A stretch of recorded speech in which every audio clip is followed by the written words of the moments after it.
kami dari kelompok 1 kelas 9A dan izinkan kami untuk memperkenalkan diri saya, Cinta Lailatul, dan di sini juga ada teman-teman saya yaitu saya Umi, saya Fahri, saya Rizky, saya Rozi, saya Miko, saya Andre.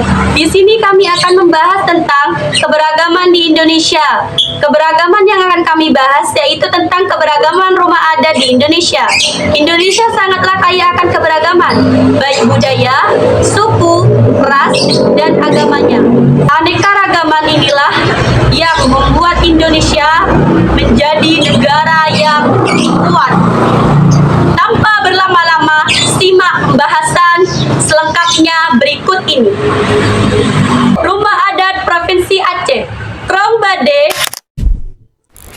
Rumah Krong Bade dari Aceh ini berbentuk memanjang dari timur ke barat, menyerupai persegi panjang. Di bagian depan rumah dilengkapi dengan tangga untuk masuk ke dalam rumah. Umumnya, tangga pada rumah adat Aceh ini jumlahnya ganjil, yaitu sekitar 7 hingga 9 anak tangga. Rumah adat Gorontalo, Rumah Dolohupa.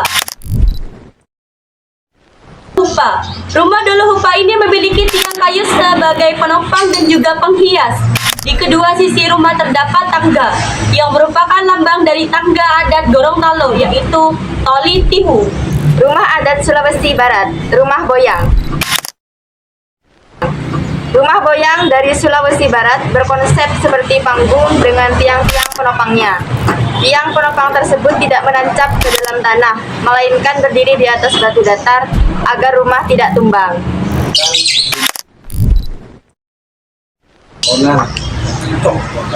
Anda pastinya sering mendengar rumah Corona ini. Rumah ini merupakan rumah adat suku Toraja yang berada di Sulawesi Selatan. Bangunan berfungsi sebagai tempat masyarakat dan juga tempat acara adat. Arsitekturnya unik dan khas ini membuat rumah ini terlihat indah. Rumah Gapuranya Rumah adat Provinsi Bade ini terdiri dari 2 bagian, yaitu rumah dunianya dan juga gapuranya di utara. Arah bangunan, letak, dimensi, pekarangan, dan beberapa aspek lainnya harus memiliki aturan khusus yang berlaku sesuai aturan agama. Inilah yang menjadi keunikan dari rumah gapura Candi Utar. Ya, rumah adat Sumatera Barat.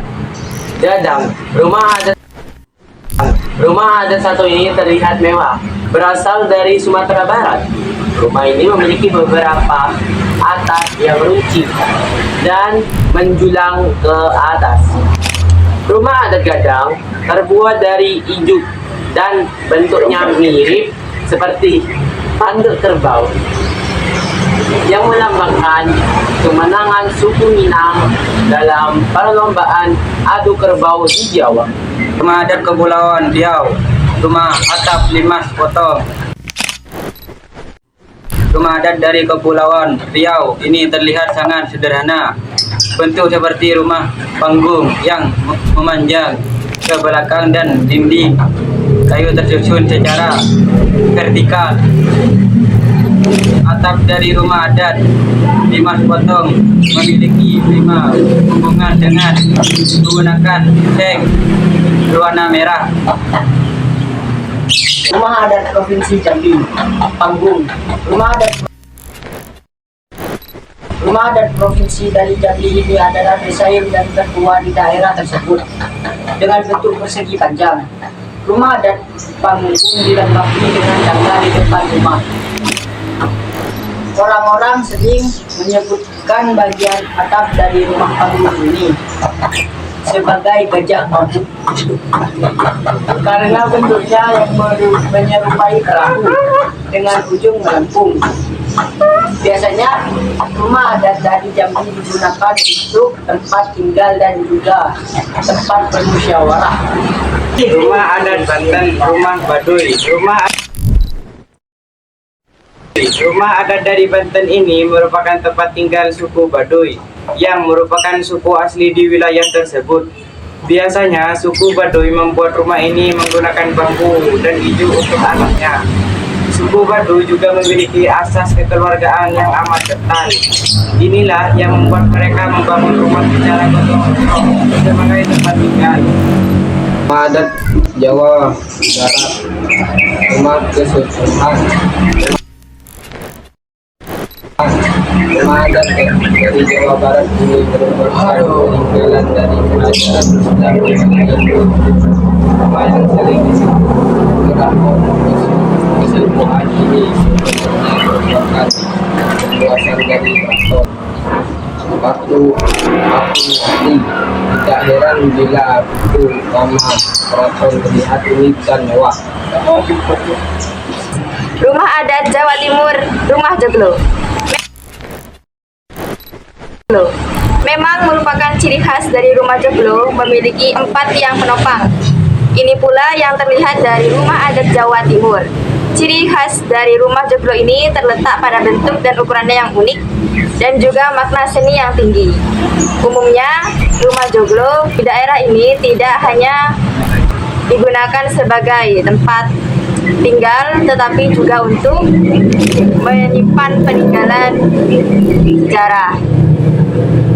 Rumah adat Kalimantan Barat. Rumah adat Provinsi Kalimantan Barat ini mempunyai ukuran yang besar dan terdiri dari 2 bagian, yaitu bangunan atas dan bawah. Rumah ini sangat unik karena memadukan kesan modern dan tradisional sekaligus. Arsitektur rumah panjang bertema budaya suku Dayak pada beberapa sisi bangunannya. Rumah adat Sulawesi Utara, Rumah Walewangko. Rumah Walewangko ini merupakan rumah adat yang mendominasi di Sulawesi Utara, sama seperti rumah adat provinsi lainnya. Rumah Walewangko ini juga memiliki arsitektur yang unik dan filosofi yang sangat kental dengan adat penduduknya. Rumah adat Papua, rumah adat Kariwari. Kariwari adalah rumah adat asal provinsi Papua yang didiami oleh suku Kebati dan Gros. Bentuknya cenderung lebih modern dibandingkan dengan rumah adat lainnya di Pulau Papua. Atau dari rumah ini berbentuk segi 8 serta 3 tingkat santai. Tempat yang diberdaya oleh masyarakat dapat menjaga rumah dari cuaca ekstrem. Lantai pertama dari rumah ini biasanya berfungsi untuk melatih remaja laki-laki untuk menjadi pria dewasa yang kuat dan bertanggung jawab. Kemudian lantai kedua biasa menjadi tempat berkumpulnya para kepala adat atau berdiskusikan hal penting terkait desa. Terakhir, lantai 3 digunakan untuk sembahyang kepada para leluhur dan Tuhan. Nah, itulah beberapa pembahasan tentang keberagaman rumah adat di Indonesia. Kami harap dengan adanya video pembahasan ini, kalian dapat mengetahui betapa banyaknya keberagaman rumah adat di Indonesia dan menambah wawasan baru tentang keberagaman rumah adat. Mungkin cukup sekian dari kami. Mohon maaf apabila ada salah kata. Kami pamit undur diri. Wassalamualaikum.